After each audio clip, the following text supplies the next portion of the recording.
पिछले अध्याय में आपने सुना कि कैसे ख्याली ने इजलास में एक मनगढ़ंत कहानी सुनाकर कोर्ट साहब के पेश सबूत की काट पेश की, जिसे इजलास ने भी संतुष्ट होकर सही मान लिया था। और ख्याली के घर पर बीते दिनों हुए कार्यक्रमों के बारे में थाने से आई रपट को अमान्य कर दिया था। इसे दोनों फरीकैन ने अपनी जीत माना था और हंसी खुशी गांव में वापस आ गए थे। इसके आगे की दास्तान अध्याय 11 में सुनिए। शीर्षक है काला सांप। अगले पूरे 2 दिन ख्याली और तुलसी ने अपनी कमर सीधी की।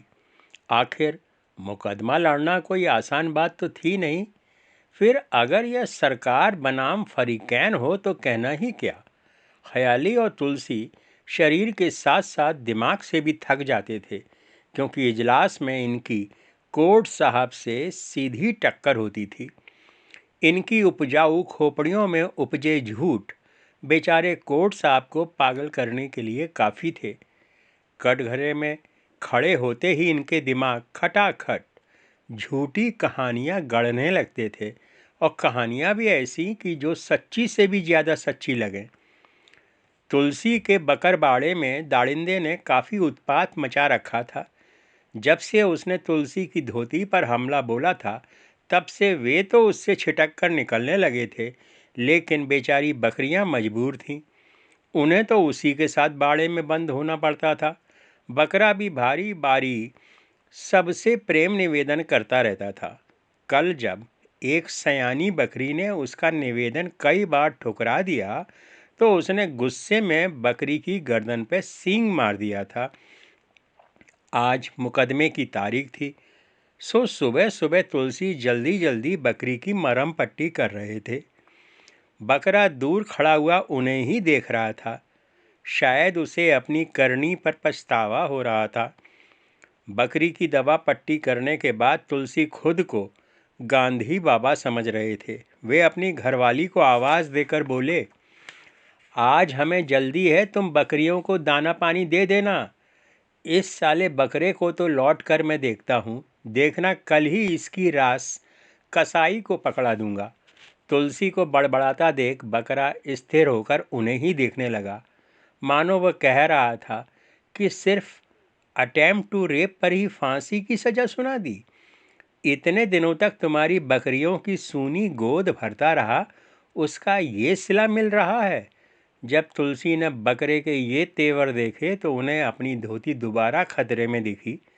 वे उसकी तरफ देखते हुए दबे कदमों से धीरे धीरे पीछे हटने लगे। तुलसी की दशा देखकर शायद बकरे ने भी अपना इरादा बदल दिया, क्योंकि वह अब डलिया में रखे दाने पर मुंह मारने लगा था। तुलसी जल्दी से नहा धोकर तैयार हो गए और घरवाली से दोपहर की खुराक लेकर सड़क पर आ गए। ख्याली भी तैयार होकर अपनी सुरमेदार आंखों से चकर मकर देखते हुए उनके पास पहुंच गए। गांव के बाहर आकर उन्होंने बस पकड़ी और अदालत के पास में उतर गए। आज उन्होंने केस के बारे में कोई विचार विमर्श नहीं किया, क्योंकि इसके लिए तो वे पहले ही एक सूत्री एजेंडा तय कर चुके थे। इसके अनुसार जब तक उनके गांव पर कोई और मुकदमा नहीं लद जाता, तब तक वे अपने वाले को ही ढोते रहेंगे। इनके अनुसार गांव पर एक दो दीवानी फौजदारी लगी रहने से हाकिम हुक्काम लोग गांव में आते जाते रहते हैं। थाने वाले तो बिना मुकदमे के गांव की तरफ मुंह करके मूतते भी नहीं। जिस गांव के मर्दों का खून इतना ठंडा होगा, वहां आकर वे करेंगे भी क्या। ख्याली और तुलसी इजलास में अपने इसी गर्म खून की बानगी साबित करने की पुरजोर कोशिश करते थे। हमेशा की तरह आज भी उन्होंने अपनी सारंगी ढपली चाय वाले के पास जमा कराई। चाय वाला बोला, तुलसी भैया, अभी मुकदमा और कितना खींचने की उम्मीद है। तुलसी बोले, ये तो कोर्ट साहब के गुर्दे के ऊपर है कि वो कब तक टिकते हैं। अपन तो मसान घाट तक लड़ेंगे। चाय वाला बोला, लोग यहाँ बातें कर रहे थे कि तुलसी अदालत में बहुत टाएं टाएं करता है। किसी दिन जज साहब जब उसे अंदर रेल देंगे तो फिर जेल के अंदर बैठकर अपनी सारंगी पर रू रू करेगा। उसकी बात सुनकर तुलसी गंभीर स्वर में बोले, देखो भैया, अगर कभी ऐसा हो भी जाए तो मौका निकाल के हम लोगों का गाजा बाजा हमारे घरों तक जरूर पहुंचा देना। चाय वाले ने उनका मूड मुकदमेबाजी वाला बना दिया था। वे सरफरोशी की तमन्ना वाले अंदाज में अदालत की सीढ़ियां चढ़ने लगे।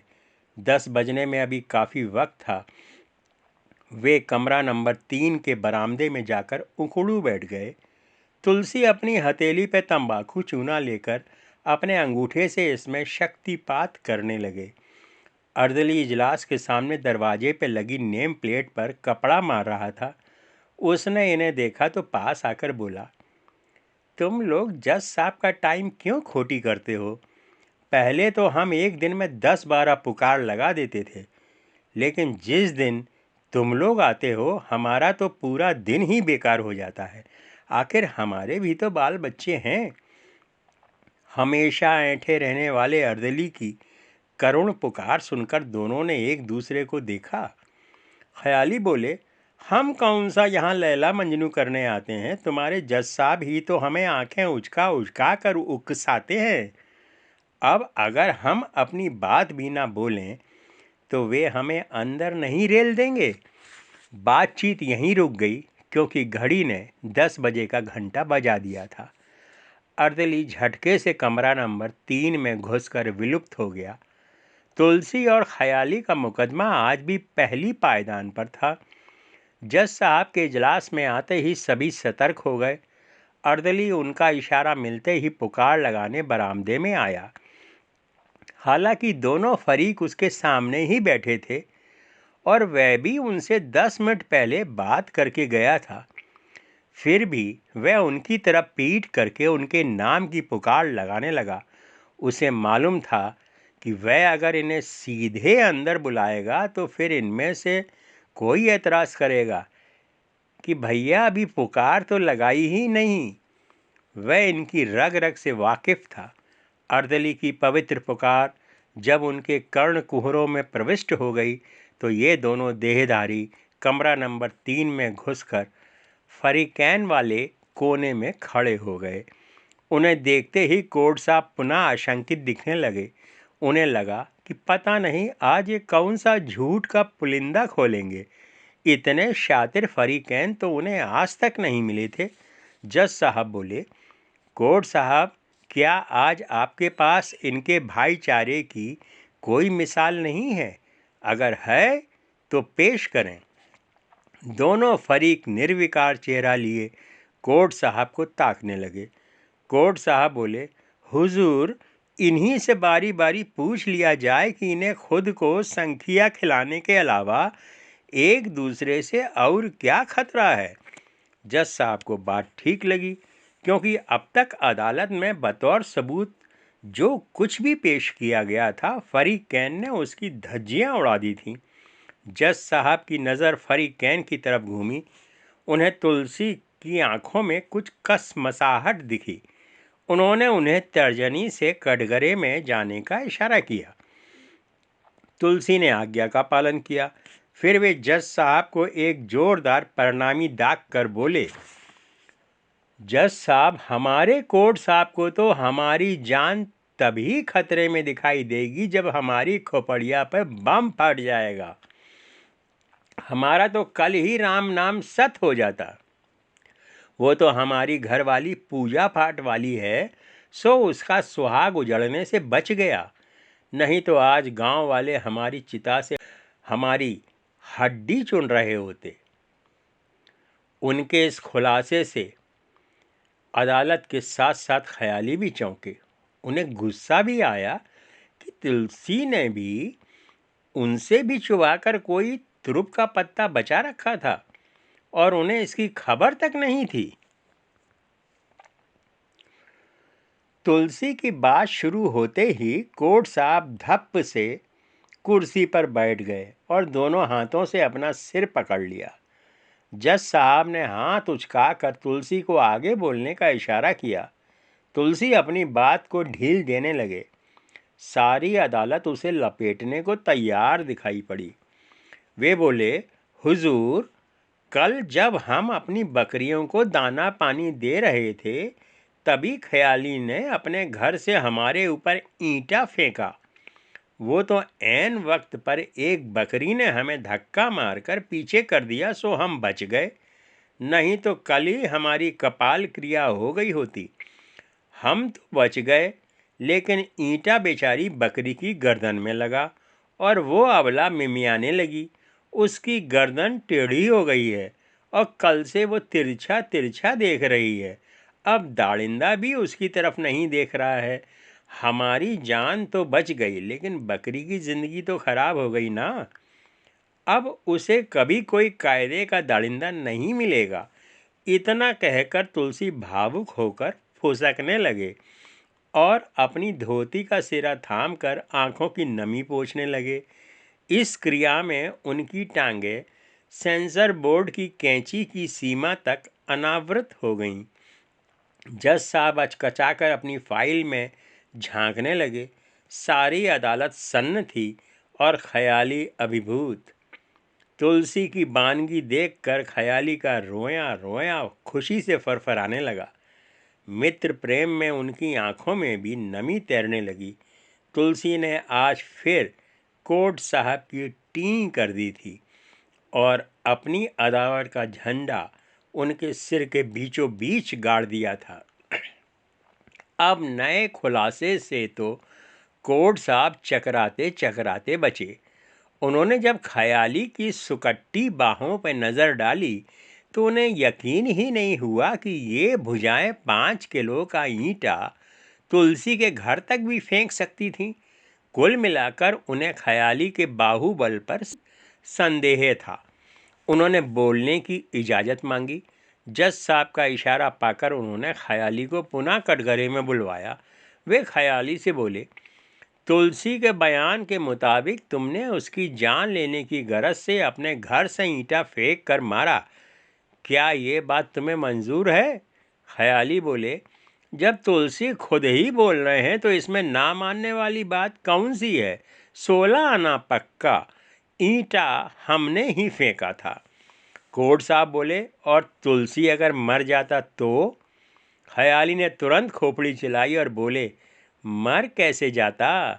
काले सांप की जान क्या तुलसी के कलेजे में बसी थी? हमने तो इनके पीछे एक काला नाग लहराता हुआ देखा था।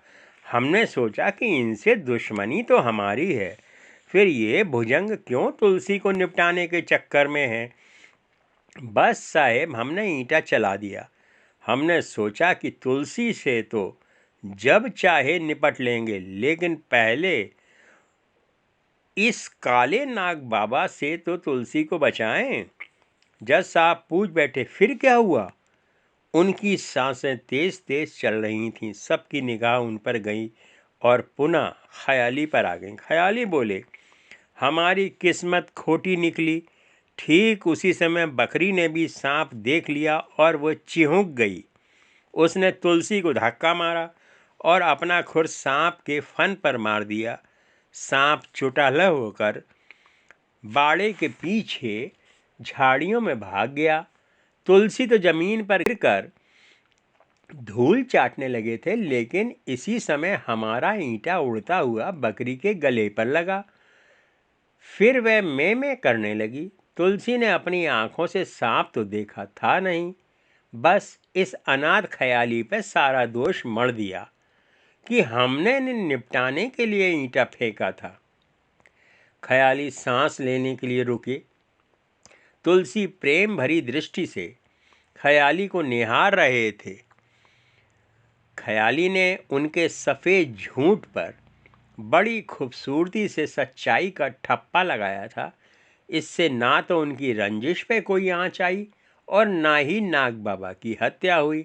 हालांकि तुलसी भी अच्छी तरह जानते थे कि ख्याली के हाथों में अब सिर्फ ढपली पर ठपाका मारने भर की ही जान बाकी थी। वे अपने भुजदंडों से ईंटा फेंकना तो दूर, इसे एक हाथ से उठा भी नहीं सकते थे। अदालत में मौजूद तमाशबीनों को लगा कि आज उनका अदालत में आना सफल हो गया है। कोर्ट साहब को लगा कि वे अपनी कुर्सी इन खुराफाती फरीकैन को देकर खुद कटघरे में खड़े हो जाएं। जज साहब ने भी उन्हें अब बोलो बच्चू वाले अंदाज में देखा। कोर्ट साहब पुनः बोले, हुजूर, इनसे पूछा जाए कि इनके घरों के बीच कितना फासला है। ख्याली तुरंत बोले, बस इतना समझ लें हुजूर कि जब तुलसी की रसोई में दाल जलती है तो हमें तुरंत इसका पता चल जाता है। पूरी अदालत ने फासले की इस नई इकाई के बारे में पहली बार सुना। पहले कभी किसी ने सोचा भी नहीं होगा कि चेहरे पे चिपकी छोटी सी नाक छींकने के अलावा फासला भी नाप सकती है। सब हैरान थे। कोर्ट साहब का मन अपने बाल नोचने को कर रहा था। वे लगभग रिर्याते हुए बोले, ख्याली भैया, मेहरबानी करके गज फुट में फासला बताओ। ख्याली बोले, हमने तो कभी नापा नहीं, आप ही जाकर देखाओ। हम तो इसके बाड़े में घुसेंगे नहीं, क्योंकि क्या पता इसने वो काला नाग हमें ही कटाने के लिए पाला हो।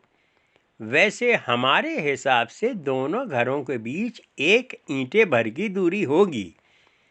कोर्ट साहब ने सीधा सवाल दागा, क्या तुम्हारे हाथों में इतनी जान है कि तुम इतनी दूर ईंटा फेंक सको? ख्याली बोले, अपने ऊपर फेंका के देख लो। वे ख्याली के बाहुबल पर प्रश्न चिन्ह लगा रहे थे। ये बात ख्याली को खल गई। उन्होंने जोश में कुर्ते की आस्तीन चढ़ाकर अपने भुजदंड में आटे की लोई बराबर मसल उभार दी। उनकी बाइसेप्स देखकर जज साहब को भी लगा कि अब ये बस ढपली बजाने लायक ही थी। कोर्ट साहब बोले, तुमने इन्हीं के दम पर ईंटा फेंका था? ख्याली बोले, ताकत मांस में नहीं, हड्डियों में होती है। अगर ऐसा नहीं होता तो देवासुर संग्राम में दधीची की हड्डियां काम नहीं आती। आदमी पर जब जलाल चढ़ता है तो पता नहीं उसमें कहाँ से ताकत आ जाती है। अभी अगर आप ही के पीछे काला सांप पड़ जाए तो आप भी मिल्खा सिंह बन जाओगे। तुलसी को लगा मानो आज ख्याली की जीभ पर साक्षात सरस्वती मैया विराज गई हैं। साला कैसे ईरान से तुरान तक की ठपाठप ठेल रहा है। ख्याली का कथन पौराणिक साक्ष्य से समर्थित था। हड्डियों की शक्ति से तो जीव विज्ञानियों को भी ऐतराज़ नहीं था। रसायन शास्त्री भी शायद उससे सहमत हो जाते, क्योंकि एड्रीनल ग्रंथि यदि बंदे के खून में चिनकी सा भी रस छोड़ दे तो सुकट्टी बंदा भी एकदम फर्राटा मारने लगता है। ख्याली के व्यवहारिक विज्ञान से जज साहब अभिभूत हो गए। जज साहब ने देखा कि तुलसी भी कुछ कहने को कुलबुला रहे थे। उन्होंने उन्हें कटघरे में आने का इशारा किया। तुलसी कटघरे में आकर बोले, हमें ये तो नहीं मालूम कि ख्याली ने ईंटा सांप को मारने के लिए फेंका था या हमको। वैसे ये हमें भी काला सांप ही बोलता है। बेचारी बेकसूर बकरी इसके चक्कर में बदशक्ल हो गई। आज सुबह भी हम उसकी मलहम पट्टी करके ही यहाँ आए हैं।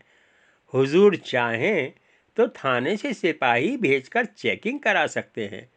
अगर हमारी बात झूठ निकले तो हमारी वही सजा जो चोर की, लेकिन अगर सच निकली तो कोर्ट साहब को आप ही समझना।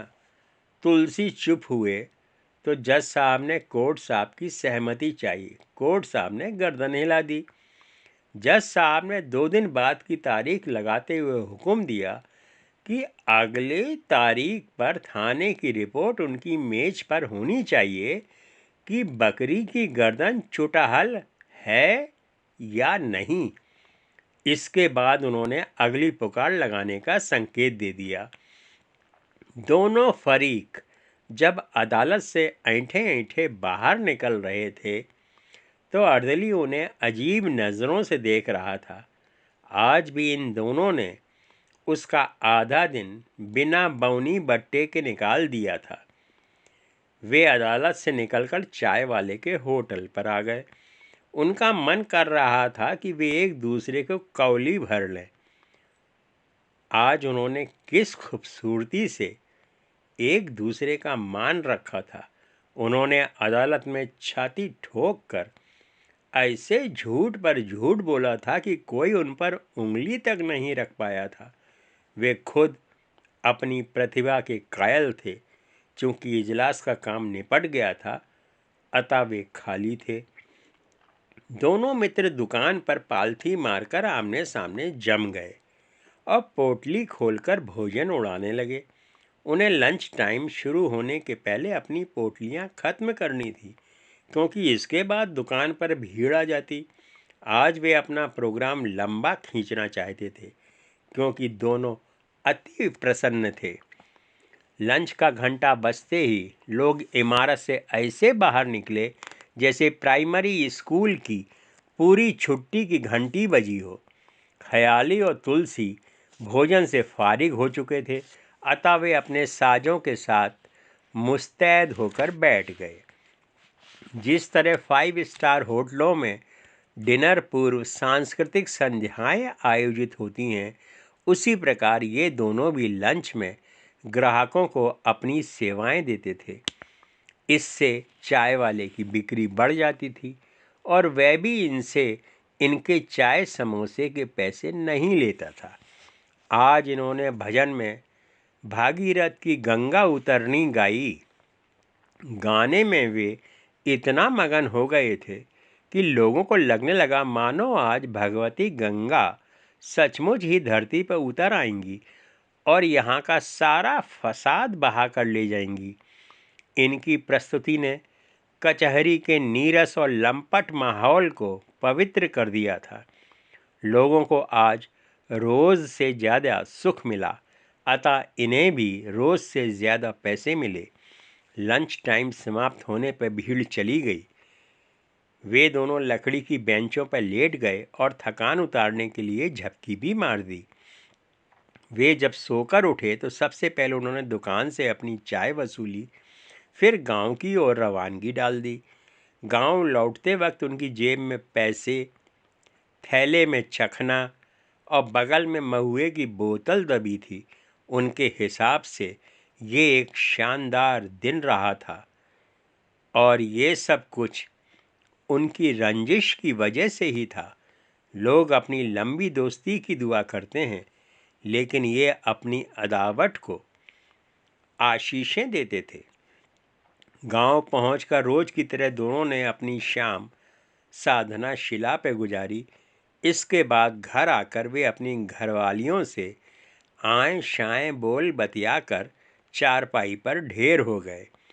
अपने सोते खर्राटे मारते प्राणनाथों को देखकर उनकी घरवालियां सोचती कि वाकई मर्द की जिंदगी कितनी कठिन है। बेचारे दिन भर अदालत में कितनी मेहनत करते हैं कि चारपाई पर गिरते ही इन्हें तन बदन का भी होश नहीं रहता। तुलसी आज सपने में देख रहे थे कि गंगा जी पृथ्वी पर उतर आई हैं और कोर्ट साहब को बहा कर ले गई हैं। ख्याली भी अपने सपने में डंडा लेकर काले सांप को दौड़ा रहे थे।